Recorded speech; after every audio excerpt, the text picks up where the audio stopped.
Ya, baik.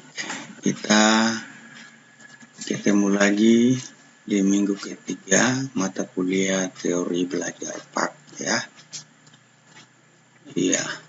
Jadi di minggu ketiga ini kita akan mempelajari beberapa materi secara bersama-sama, yaitu terkait dengan tujuan belajar, jenis-jenis belajar, unsur-unsur belajar secara umum, dan unsur-unsur dinamis dalam belajar. Oke, untuk tidak membuang waktu ya, kita langsung saja. Yang pertama tentang tujuan belajar. Apa sih tujuan belajar itu? Ya, kemarin dalam tatap muka kuliah minggu pertama, kita sudah membahas apa itu belajar, yang pada intinya adalah proses perubahan. Perubahan apa? Perubahan perilaku. Ya.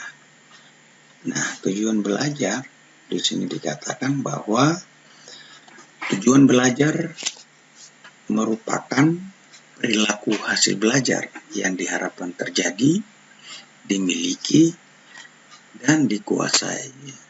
Dimiliki atau dikuasai oleh siswa setelah mengikuti pembelajaran tertentu. Ya.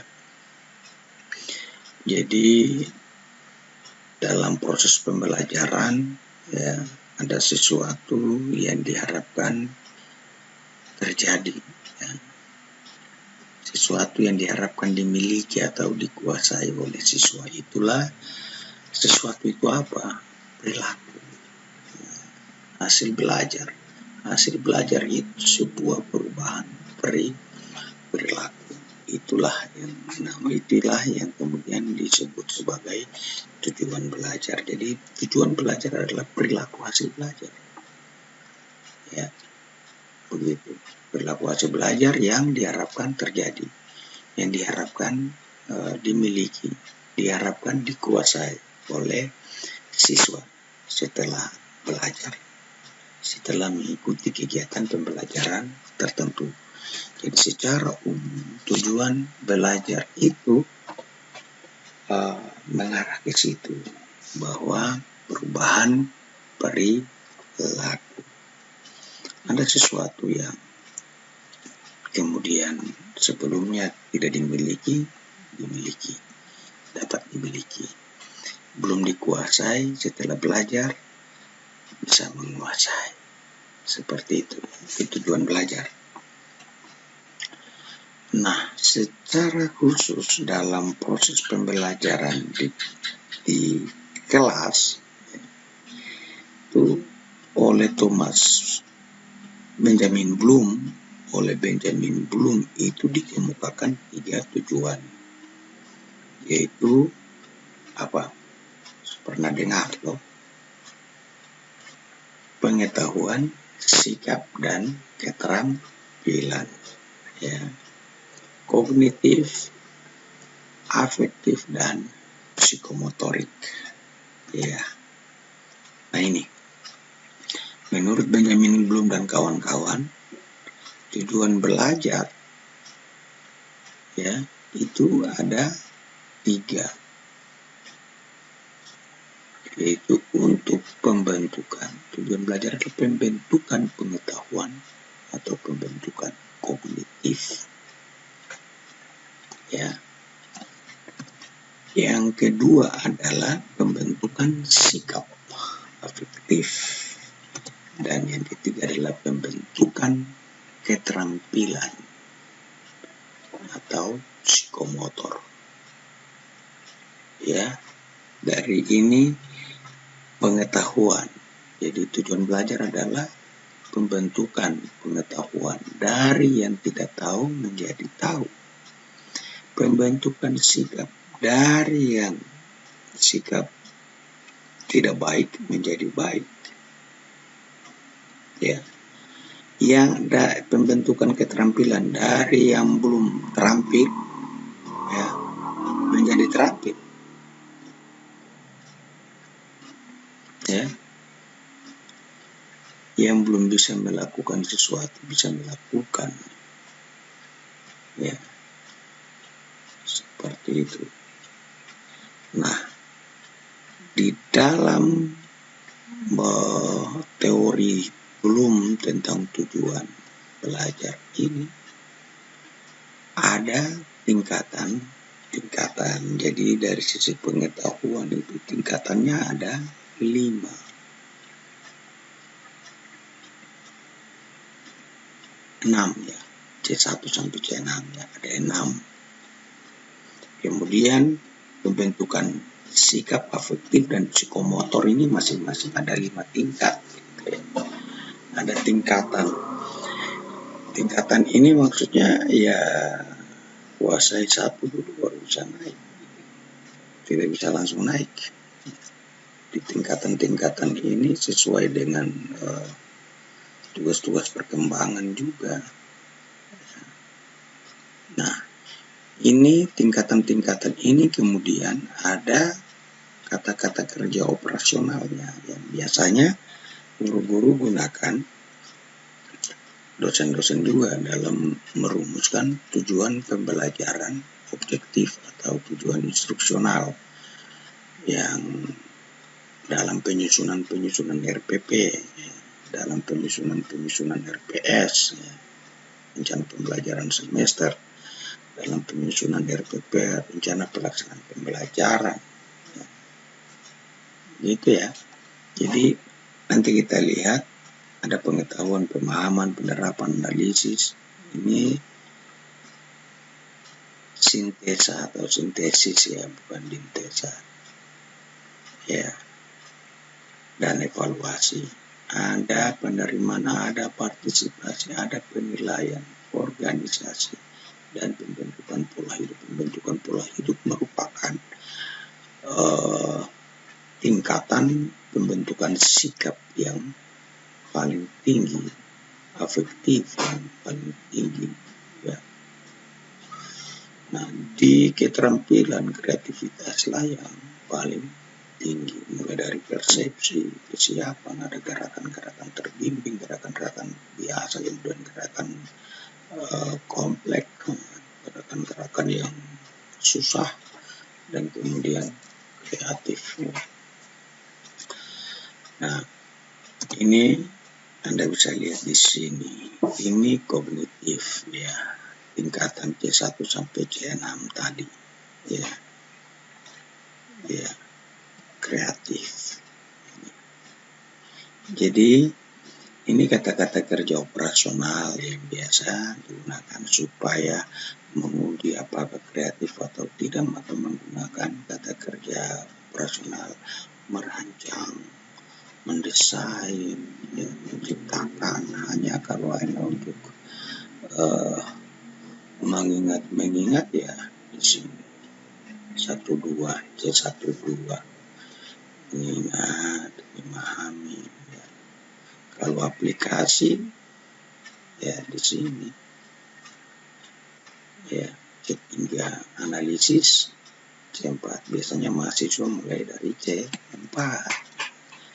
Kalau menyebutkan ini ya sebenarnya itu tingkatan sekolah dasar menengah. Nah, ini tingkatan afektifnya ya, dan ini adalah tingkatan atau leveling daripada psikomotor. Jadi Thomas Benjamin Bloom dan kawan-kawan sudah merumuskan ya, bahwa mereka sepakati bahwa memang perubahan perilaku tujuan belajar itu ada 3, yaitu kognitif, afektif, dan psikomotor. Jadi seseorang yang belajar itu harus mengalami perubahan dari ketiga ini. Jangan cuma berubah dari sisi pengetahuan aja, tambah pengetahuan tetapi sikap rusak. Tidak bisa bikin apa-apa, cuma tahu menjelaskan saja tapi tidak bisa bikin. Nah, kalau bisa jelaskan, bisa bikin lewat sikap dan keterampilan. Begitu. Oke. Nah, ini saya perkenalkan kepada Anda kata kerja operasional, biasanya dibilang KKO. Ini yang nanti kalau Anda menyusun makalah atau apa, merumuskan tujuan, itu ambil dari sini. Ya, mengidentifikasi, ya, menunjukkan, merumuskan, mendemonstrasikan, menunjukkan, segala macam. Ini baru kognitif. Ya, pengetahuan, kemudian sikapnya ada di sini, mengikuti, ya, melaksanakan, menunjukkan, menyusun, menyempurnakan, menyesuaikan, membandingkan, mempertahankan, dan sebagainya, sampai pada psikomotor. Ya, imitasi ini, meniru, tiruan ini. Ya, mahasiswa jangan ambil di sini dan meniru. Ya, membuat variasi, nah, ini, artikulasi, ya. Kemudian mulai gerakan-gerakan yang kreatif, ya. Ini yang sudah tingkat kreatif tadi, ya. Begitu. Oke, jadi inilah tujuan daripada belajar, yaitu mengalami pembentukan atau mengalami perubahan perilaku dengan membentuk kognitifnya, afektifnya, dan psikomotorik. Jadi ini secara khusus. Kemudian dalam tujuan itu menggunakan leveling ini. Jadi kira-kira hasil belajar kita itu tingkat mana, gitu ya. C1 dari si pengetahuan, kita ada di C berapa, gitu ya. Oke. Jenis belajar ada 8. Yang pertama belajar isyarat. Saya kira untuk isyarat kita semua sudah tahu, ya, kode-kode lewat apalah, secara nonverbal, secara verbal, ya, tapi isyarat itu biasanya nonverbal, ya. Jadi seseorang belajar verbal, belajar isyarat itu dijelaskan di sini bahwa seseorang akan melakukan atau tidak melakukan sesuatu ketika diberikan tanda, diberikan kode, diberikan isyarat. Pramuka ini banyak belajar isyarat, ada morse. Jenis belajar yang kedua adalah belajar stimulus respon. Belajar stimulus respon ini bahwa ketika ada rangsangan ada respon, begitu, ya. Ada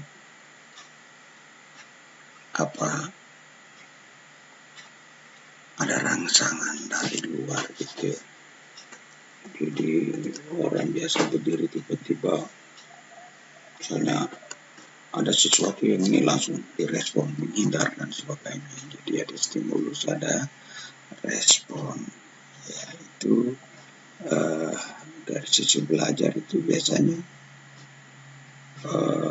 guru memberikan stimulus berupa pertanyaan dan siswa memberi respon berupa jawaban.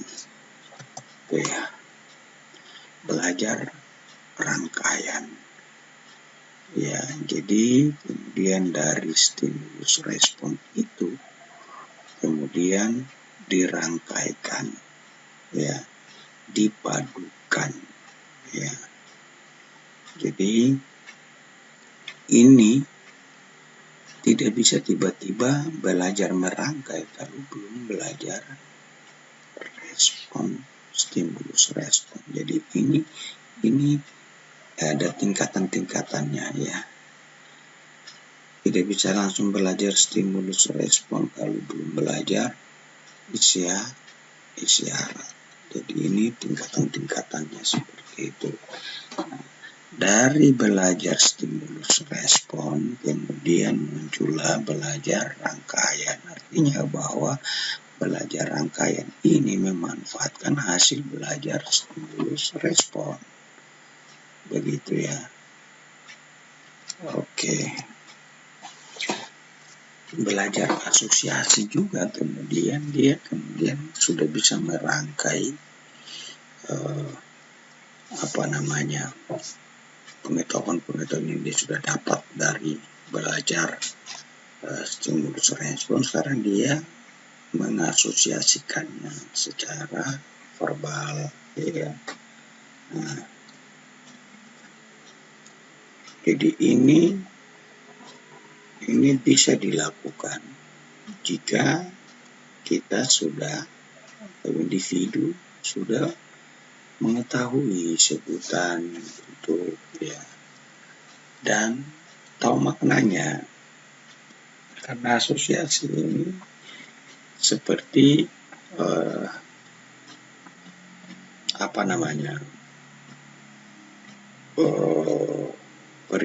peribahasa, ya. Seperti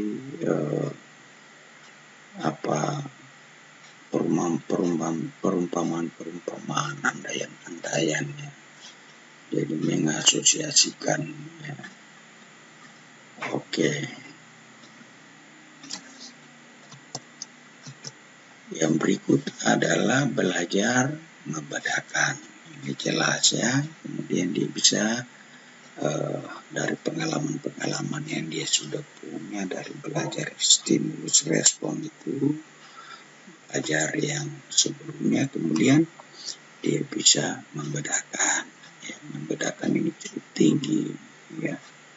Kadang kita yang sudah mahasiswa juga belum mampu membedakan mana yang baik, mana yang tidak baik, dan segala macam, mana hitam, mana putih, ya. Mana yang harus dilakukan dan mana yang harus dihindari. Kemudian belajar konsep, ya. Jadi berdasarkan data-data pengalaman yang didapat sebelumnya, kemudian dibangunlah konsep, ya. Dan konsep itu memiliki makna yang abstrak. Ini tingkatannya semakin naik. Jadi berdasarkan pengalaman, misalnya pengalaman yang paling sederhana adalah ketika anak kecil misalnya yang kita belajar psikologi, itu ada contoh anak kecil memegang api yang panas sebelumnya dia tidak tahu kalau itu panas. Itu juga stimulus respon, ya. Itu juga stimulus respon. Ketika tiba-tiba dia pegang, nyalanya panas, dia rasa sakit, dia rasa panas. Nah, ini kemudian itu merupakan data atau fakta yang kemudian ditafsirkan ke dalam suatu pengertian dan bermakna bahwa nyala lilin itu panas, gitu. Itu konsep itu, ya. Itu sederhana sekali. Ketika Anda mengalami sebuah pengalaman dalam waktu belajar, waktu di SMA, di SMP, ya, di rumah, dalam keluarga, pengalaman-pengalaman itu bisa Anda kemudian melakukan, menafsirkan, dan kemudian menjadi sebuah konsep yang memiliki arti dan makna, ya. Bahwa begini dan begitu. Belajar hukum, ya. Belajar ini terjadi bila individu menggunakan beberapa rangkaian peristiwa atau perangkat data terdahulu, ya, dan menerapkannya. Jadi belajar hukum dan aturan ini kan sebenarnya ketika kita sudah punya pengalaman-pengalaman, ya, lalu kemudian kita berusaha untuk menerapkan itu, maka itu sedang kita belajar. Kita sedang belajar aturan, kita belajar hukum gitu. Anak kita, misalnya mahasiswa, kalau kemudian punya pengalaman bahwa kalau terlambat itu alfa dan berpengaruh pada nilai, atau punya pengalaman sebelumnya bahwa kalau tidak bikin tugas itu bermasalah, atau tidak ikut mid semester dan tidak ikut UAS itu nanti tidak lulus, ya, alfa 3 kali tidak lulus, maka itu dianggap menjadi sebuah peristiwa, sebuah perangkat data terdahulu, ya. Nah, dengan demikian berdasarkan perangkat-perangkat itu, berdasarkan peristiwa itu, kemudian kita harus menerapkan, kita memberi makna dan kemudian kita menerapkan, bahwa menerapkannya dalam pengertian tidak usah terlambat lagi, kalau dikasih tugas kita lakukan. Nah, itu kita sedang belajar, itu yang disebut belajar hukum, ya, belajar aturan. Selain daripada memang aturan sudah ada, semacam aturan asrama sudah ada, terus ya kita belajar. Tetapi yang dimaksud di sini adalah menggunakan rangkaian peristiwa terdahulu untuk kemudian menerapkan, ya. Belajar pemecahan masalah ini jenis belajar yang paling tinggi, yaitu memecahkan masalah menggunakan berbagai konsep, berbagai pengalaman, berbagai hukum, ya. Lalu kita menyelesaikan masalah. Oke. Belajar pemecahan masalah ini merupakan jenis belajar yang cukup sulit, ya. Cukup sulit, yang sangat tinggi. Tidak ada lagi yang lebih tinggi dari problem solving learning ini, ya. Ini masalah apapun kita berusaha untuk mencari solusi. Itu yang paling penting dalam belajar, yang paling tinggi maksudnya. Oke, itu jenis-jenis belajar. Kalau Anda masih belum paham, nonton video lagi, cari buku lagi, karena ini memang dibuat videonya singkat saja. Nah, unsur utama belajar itu ada 7. Yang pertama, tujuan. Belajar harus punya tujuan, itu jelas. Belajar harus punya kesiapan, itu juga sangat jelas, ya. Belajar itu ada situasinya, ya. Jadi ada tujuan, ada kesiapan, ada situasi, unsur-unsur di dalam belajar. Masa orang belajar tanpa tujuan? Masa orang belajar tanpa ada kesiapan baik secara mental, ya, secara fisik juga harus siap, harus sehat, harus kenyang, tidak ngantuk, kan begitu. Harus ada siap, ya. Jangan fisik saja masuk kelas, pikiran ditanpa lain, itu juga masuk unsur kesiapan. Situasi, ya. Yang ketiga, situasi. Situasi itu sangat berpengaruh terhadap belajar, ya. Situasi mendukung atau tidak, ya. Situasi juga bisa eksternal, internal. Situasi diri kita sendiri atau situasi orang lain yang kemudian berpengaruh, lingkungan yang kemudian berpengaruh terhadap belajar kita. Yang berikut adalah interpretasi. Ketika kita belajar, mestinya kemudian kita punya pemahaman terhadap apa yang kita pelajari. Ya. Kita sebenarnya ketika belajar kemudian kita punya pendapat terhadap apa yang kita pelajari. Jadi salah satu unsur utama dalam belajar adalah interpretasi.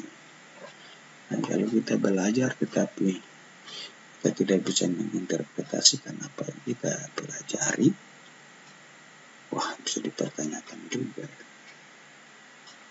Apakah itu belajar? Ya. Jadi, interpretasi. Ketika kita belajar sesuatu, mestinya kita punya pendapat terhadap apa yang kita pelajari itu. Kemudian respon. Mesti kita bisa merespon apa yang kita pelajari. Jadi berangkat dari apa yang kita, dari pendapat kita, kemudian kita merespon apa yang ada di sekitar kita, apa yang kita alami, ya. Jadi untuk mencapai tujuan kita belajar, ya, kita kemudian merespon apa yang menjadi pendapat kita, ya, interpretasi itu. Jadi semua ini dalam rangka mencapai tujuan. Ya. Konsekuensi. Orang belajar itu ada konsekuensinya. Konsekuensinya apa? Sukses atau gagal, kan begitu. Nah, sukses dan gagal kita dalam belajar tergantung unsur-unsur sebelumnya juga. Ya, tujuannya mungkin terlalu tinggi, kan? Tidak ada kesiapan, situasi tidak mendukung. Situasi tidak mendukung ini, 1, 2, 3, tujuan kesiapan ini bisa mempengaruhi interpretasi kita terhadap apa yang kita pelajari. Kalau interpretasi pendapat kita sudah salah, maka respon kita juga akan salah dan pasti kita akan gagal.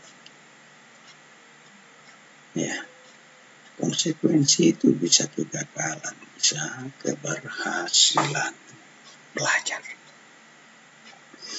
Nah, kalau kita berhasil tidak apa-apa lah, tinggal dipertahankan dan ditingkatkan. Tetapi kalau kita gagal, maka apa reaksi kita? Kan begitu. Ya, jadi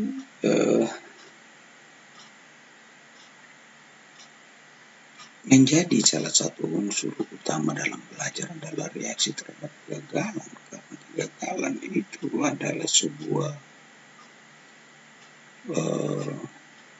situasi yang bisa saja terjadi, ya. Jadi tidak semua orang yang belajar itu berhasil, ya, bisa saja gagal. Lalu apa reaksinya? Reaksinya bisa positif, bisa negatif juga, ya. Kalau orang yang kemudian menganggap bahwa kegagalan itu adalah keberhasilan yang tertunda, dia tidak akan kecewa. Mungkin kecewa tetapi tidak akan sampai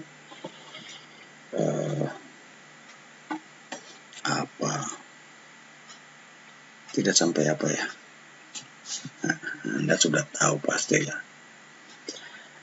Ya, artinya pasti ada kecewa tetapi kemudian tidak mempengaruhi berlama-lama, berlarut-larut, ya, atau kemudian tidak mau bangkit lagi, tidak bersemangat lagi. Ada orang yang ketika gagal, dia langsung kecewa. Dia kecewa dan dia tidak mau berusaha lagi, dia tidak mau lagi mencoba. Padahal kalau kita gagal tapi kemudian kita terus bersemangat untuk mengulang dan bisa saja kita berhasil seperti video bebek yang pernah dibagikan itu, walaupun kita jadi orang yang terakhir. Nah, jadi reaksi kita terhadap kegagalan kita itu juga merupakan salah satu unsur utama dalam belajar. Belajar ada pengalaman sebenarnya, kegagalan. Kalau kita positif terhadap kegagalan yang kita alami saat ini, ya, seperti itu. Jadi itu unsur-unsur utama dalam belajar. Nah, selain unsur-unsur utama itu ada unsur-unsur dinamis dalam belajar juga. Ya. Kita lihat apa sih unsur-unsur dinamis dalam belajar itu. Unsur-unsur dinamis ini adalah unsur-unsur yang mempengaruhi belajar kita, yang bisa berubah-ubah dinamis, bisa turun naik, ya. Bisa positif, bisa negatif, ya. Motivasi, kita sudah pernah belajar tentang motivasi, ya. Motivasi belajar terutama. Jadi belajar itu butuh motivasi, dan motivasi itu bisa turun naik. Oleh karena itu, guru harus memotivasi siswa untuk belajar. Bahan belajar. Bahan orang tidak mungkin belajar tanpa bahan. Oleh karena itu harus diupayakan, harus disediakan bahan. Alat bantu belajar. Orang belajar butuh alat bantu, buku, pensil, papan tulis, penghapus, dan sebagainya, kapur. Ya. Alat bantu itu harus disediakan. Suasana belajar dan upaya pengembangannya. Orang belajar itu butuh suasana. Ya, tadi kita sudah jelaskan. Suasana belajar itu suasana batin, suasana fisik.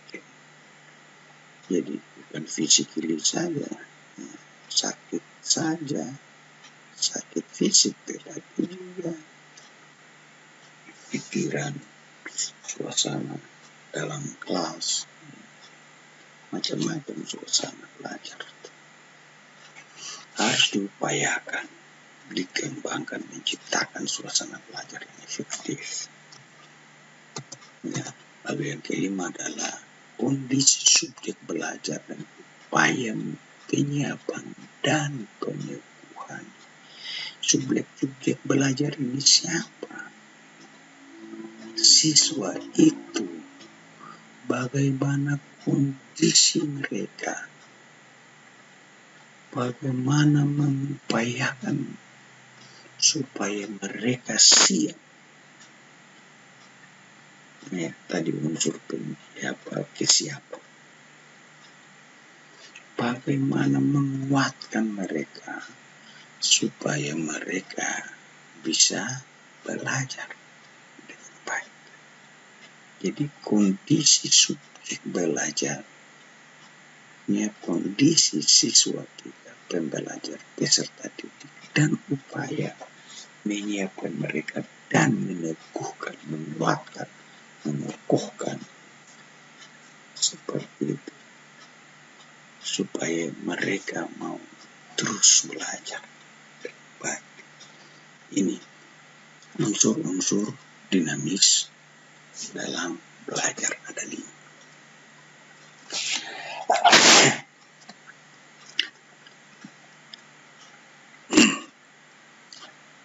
Jadi ini video pembelajaran ini dibuat sangat singkat.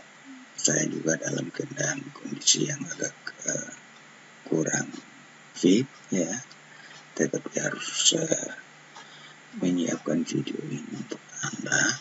Saya berharap Anda kemudian mencari referensi terkait dengan materi 4 materi ini, ya, supaya Anda bisa dalami lagi materi-materi ini.